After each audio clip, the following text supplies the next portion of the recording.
Hello friend, সকলে কেমন আছো? আশা করছি সকলে ভালো আছো আর আমিও ভালো আছি। তো এই যে দেখতে পাচ্ছ আমি রেডি হয়ে রয়েছি। তো আজকে যাব বাবার বাড়ি। তো এখন এই যে শ্বশুর বাড়িতেই আছি আর এই যে ফাইনালি বেরিয়ে পড়েছি। বাবা নিতে গিয়েছিল, তো সেই জন্য তো বিয়ের পর জোর ভাঙতে হয়, সেই জন্য আর কি একবার গিয়েছিলাম। তো এই ভিডিওটা অনেক লেট হয়ে গেছে আপলোড করতে। এটা কিন্তু বেশ কয়েকদিন আগেরই বটে, ঠিক আছে? তো আর কি আপলোড করা হয়নি, তো সেই জন্য ভাবলাম যে আজকে করে দিই। তো ফাইনালি অনেকটাই লেট হয়ে গেছে আর এই যে ফাইনালি বেরিয়ে পড়েছি একদম বাজারের মধ্যেই। আর এই যে দেখতেই পাচ্ছ সন্ধে হয়ে গেছে, মানে বাড়ি ফিরতে রাত হয়ে গিয়েছিল, যেহেতু বাবা গিয়েছিল। তো বেশ বেশিক্ষণ একটু গল্প আর কি হলো, বেশ কয়েকটা বাড়ি ছিল, তো সে গল্প করতে আর কি লেট হয়ে গিয়েছিল, সবার সাথে দেখা করতে আর করতে, তার জন্যে। আর এই যে একটা সাইকেল দোকান দেখতে পাচ্ছ, তো এটা আমাদের একদম চীনা পরিচিত সাইকেল, মানে যা কিছু সাইকেলের জিনিস সেখান থেকেই কেনা হয়। তো সেই জন্য যাওয়ার পথে বাবার কিছু সাইকেল দোকানের জিনিস কেনার ছিল, তো সেইগুলো আর কি কিনলো। তো এই যে আবার ফাইনালি যাচ্ছি। তো যেহেতু সামনে ছিল রামনবমী, তাই রাস্তাতে একটু ভিড় ছিল আর কি, জ্যাম ছিল, তাই বাড়ি ফিরতেও লেট হয়েছিল। আর ওইদিকে তো আমাদেরকে বললাম যে বাড়ির মানে যেখানে আমাদের শ্বশুরবাড়িতে, সেখানে আর কি সবার সাথে দেখা সাক্ষাৎ করতে করতে রেডি ঠিক হয়ে গেছিলাম, কিন্তু দেখা সাক্ষাৎ করতে করতে একটু লেট হয়ে গেছিলো সবার সাথে। তো তাই সন্ধ্যের সময় বেরিয়েছি, তারপর বাড়ি আসতে লেট হলো। তো রাস্তার মাঝে তো খিদে পেয়েছিল, তো ভাবলাম যে কিছু খাই, তো ফুচকা খেলাম আর মোমো কিনেছিলাম, বাড়িতে নিয়ে এসেছিলাম মোমোটা।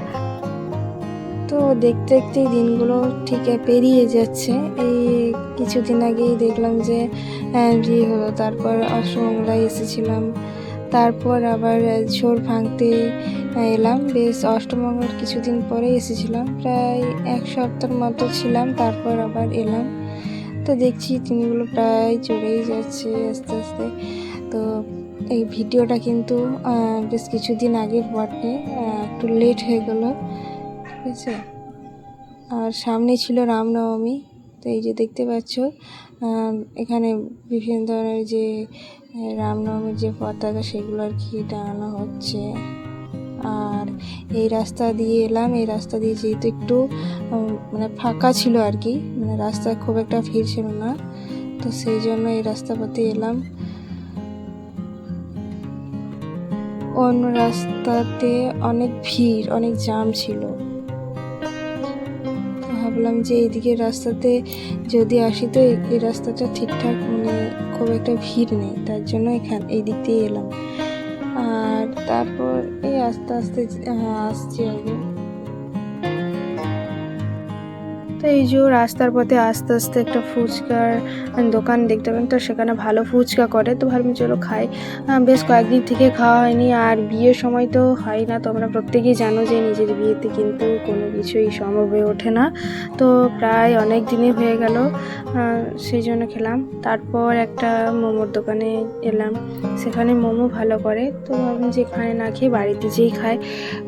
প্রায় বাড়ি আমাদের কাছে, ওখান থেকে কাছে, আর সেখানে ভালো করে, আর প্রায় সেল হয়, সন্ধ্যের সময় সেল হয় মোমো।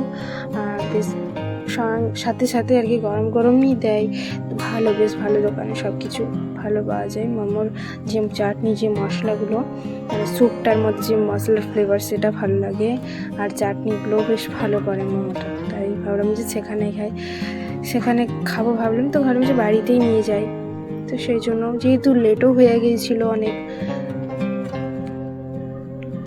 তো আর কিছুটা গেলেই কিন্তু আমাদের বাড়ির সামনে চলে এসেছি। তো এটা হচ্ছে আমাদের স্টপেজ, মেন রাস্তা আর কি, এখান থেকে যাওয়া আসা করি, এটা মেন রোড, ঠিক আছে? আর আমাদের শ্বশুর বাড়ি থেকে বাবার বাড়ি খুব একটা দূরত্ব নয়, যদি বাইকে যাও আধ ঘন্টার মতো রাস্তা, তো আধ ঘন্টার মধ্যে আমাদের আসা হয়ে যায়। আর যদি জ্যাম থাকে, তো সেখানে 10-20 মিনিটের মতো লেট হয়, যদি রাস্তার মধ্যে জ্যাম হলো, তো সেই জন্য। আর এই যে দেখতেই পাচ্ছ ফাইনালি চলে এসেছি রাত্রি এখন প্রায় 8:30 বাজে। আর যে মোমো নিয়ে চলে এসেছি, মোমো খাবো। তো গরম আছে বেশ, তো এবার কিন্তু শান্তিভাবে খেতে পারবো। তো এই যে চাটনি, মোমোর চাটনিগুলো কিন্তু বেশ ভালো করে, আর যে স্যুপটাও ভালো করে। যে সাদা রঙের সেটা হচ্ছে বাদামের চাটনি, আর একটা রেড কালার যেটা সেটা হচ্ছে টমেটোর চাটনি, তোমরা তো জানো অবশ্য।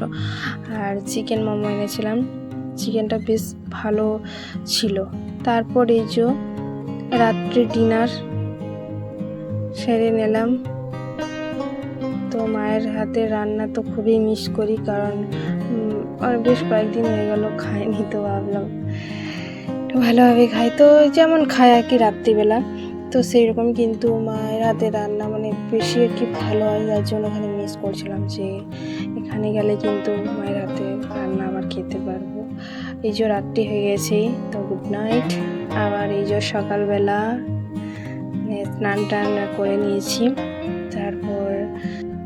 তারপর এই যে মা এবার রান্না বান্না করছে, তো মায়ের হেল্প করতে যাচ্ছে। তো মা বলছে থাক, আমি করে নিয়েছি সব। আর আজকে করছিল এঁচোড় চিংড়ি, ঠিক আছে। এঁচোড় চিংড়ি খুব একটা আমার পছন্দ না, তো তাও আর কি মায়ের হাতে রান্না বলতে সবই ভালো লাগে, যেটাই করুক। মা বেশ ভালো খাবারগুলো রান্না করতে পারে, সব টেস্টি আর কি করতে পারে, আমার থেকে ভালো পারে। আর তারপর এঁচোড় চিংড়ি করছিল আর মাছ করছিল। তো এই যে দেখে নাও কীভাবে মাছ ভাজছে, তোমাদের সাথেও শেয়ার করে নিয়েছি। তো আমরা প্রত্যেকেই জানো যে মাছ কীভাবে ফ্রাই করে, হলুদ আর লবণ মাখিয়ে তারপর তেলের মধ্যে ভালোভাবে ফ্রাই করে, যে যেমন আর কি করো, কেউ কম তেলের মধ্যে করে, কেউ একটু বেশি তেল পছন্দ করে, যে কষা কষা টাইপের সেভাবে। তো আমরা মিডিয়ামভাবে ফ্রাই করেছি। মিডিয়ামভাবে বলতে খুব একটা বেশি তেলও না, খুব একটা কম তেলও না, কিন্তু যে ফিশটা সেটা কিন্তু ভালোভাবে ফ্রাই না হলে কিন্তু খেতে আর কি ভালো লাগে না, যে কাঁচা কাঁচা ভাবটা থাকে, সেটাই বলছি। কেউ ভালোভাবে ফ্রাই করে, কেউ কম পরিমাণ তেল করে, কেউ মিডিয়াম তেলে, কেউ একটু বেশি তেল পছন্দ করে, সেটাই। এই যে তারপর যে মাছের যে ঝোলের জন্য মশলাগুলো দেয়, সেই পরপর দিয়ে মশলাগুলো অ্যাড করছে, তারপর ভালোভাবে কষে নিচ্ছে। তোমরা তো প্রায় জানোই, তোমরা প্রত্যেকে মাছের ঝোল কীভাবে রান্না করে। তো এই যে কষা হয়ে গেছে, এবার জল দিয়ে দিচ্ছে, ঠিক আছে। তারপর কিছুক্ষণ ফুটানোর পর মাছগুলো, ভেজে রাখা মাছগুলো দিয়ে দেওয়া হচ্ছে। আবার কিছুক্ষণ দিয়ে দেওয়ার পর ফুটে যাওয়ার পর ঝোলটা তারপর নামিয়ে দেওয়া হবে। আর এই যে রাত্রেবেলাতে কি করছি দেখতেই পাচ্ছ তোমরা, নিমকি কিছুগুলো ছিল, রোল ময়দা অনেকটাই বেঁচে ছিল, তো সে ভাবলো যে রাত্রেবেলাতে নিমকি করি, আমার খেতে মন গেল, তাই ওখানেও শ্বশুরবাড়িতেও নিমকি করেছিলাম আর এখানেও। তারপর করলো চিকেন পকোড়া, মানে বললাম যে অনেকদিন ওখানে খেয়েছি কিন্তু কেনা, বাড়িতে আর কি করে চিকেন পকোড়া অনেকদিন খাইনি, তো ভাবলাম যে আজকে চিকেন পকোড়াই করি, শুধুমাত্র চিকেন পকোড়াই করবো। তো এই যে চিকেন পকোড়ার জন্য মশলাগুলো অ্যাড করছি, ম্যারিনেট করে রাখবো, ঠিক আছে।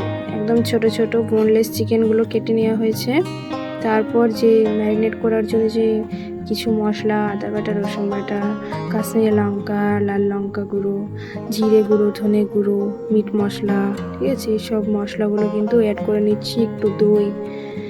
তো ভাবে অ্যাড করার পর তারপর 2 ঘন্টার মতো রেখে দিয়েছিলাম। আর যে কর্নফ্লাওয়ার, সেই কর্নফ্লাওয়ারটা অ্যাড করেছিলাম। তোমরা যদি কর্নফ্লাওয়ার না পাও, রোল ময়দা দিলেও হবে, ঠিক আছে, যে সাদা ময়দা সেটা দিলেও হবে। তো এখানে আমি দিয়ে দিচ্ছি। এইবারে ভালোভাবে ম্যারিনেট করে রাখতে হবে, তোমরা তো জানো কীভাবে ম্যারিনেট করে। পরপর এগুলো অ্যাড করছি, সমস্ত মশলাপাতি, লবণ, হলুদ, ঠিক আছে। এখানে আদা রসুন পেস্টটা করে নিয়েছি, আদা রসুন আর পেঁয়াজের পেস্টটা অ্যাড করেছি। পকোড়াতে কিন্তু এটা লাগবেই, একটু হলেও কিন্তু তোমরা অ্যাড করবে, ঠিক আছে, যাতে ফ্লেভার আসে ভালো।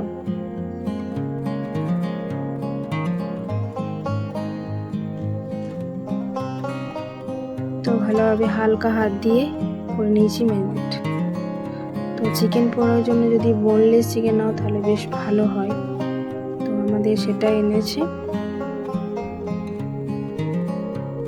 আর সামান্য যদি পারো তো একটু সর্ষের তেল বা সাদা তেল পারলে একটু মাখিয়ে রাখতে পারো, ঠিক আছে।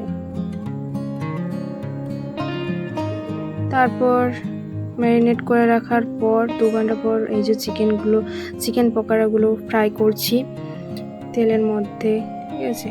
তো মা সেগুলো করছে ফ্রাই, আমি ম্যারিনেট করে রেখেছিলাম।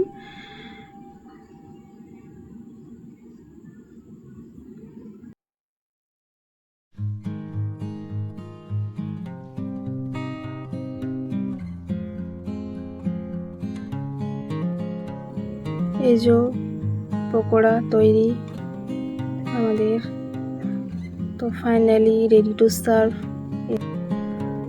আর আজকে রাত্রে ডিনারে হবে কিমা মাশরুম। তো আমি বলেছিলাম যে কিমা মাশরুম করতে, কারণ বিয়ের সময় কিন্তু বিয়ের সময় খেতেই পারিনি। তোমরা জানো যে প্রত্যেকেই জানো যে নিজের বিয়েতে কিন্তু সেরকম ভালোভাবে কোনো কিছু খাওয়া হয় না। তো সেই জন্য বললাম, তো সেই জন্য বললো যে যখন হয়নি তো এখন আর কি এনে। মা তো সব ভালোভাবে, তোমরা জানো যে মা কিন্তু রান্না ভালো করে। তো এই যে কিমা মাশরুমটা কিন্তু বেশ ভালো করেছিল, ভোজের বাড়ির মতোই করেছিল। আর মশলাপাতিগুলো ছিল সেরকম, সেই জন্য ভালো হয়েছিল কিমা মাশরুমটা। মাশরুম বলতে যে ফ্যাট বা চর্বিটা দিলে বেশি ভালো হয়, ঠিক আছে, মাটন কিমা থেকে। তা চর্বিটা দিয়েই করেছিল। আর রাত্রে ডিনার হলো কিমা মাশরুমের রুটি, ঠিক আছে। তোমরা এইভাবে কিন্তু করবে, অবশ্যই ভালো লাগবে। আর আজকের ভিডিওটা যদি তোমাদের ভালো লেগে থাকে অবশ্যই কিন্তু লাইক, শেয়ার আর সাবস্ক্রাইব করবে। ততক্ষণ ভালো থেকো, সুস্থ থাকো, হাসি খুশি থাকো। আবার দেখা হবে নেক্সট ব্লগে।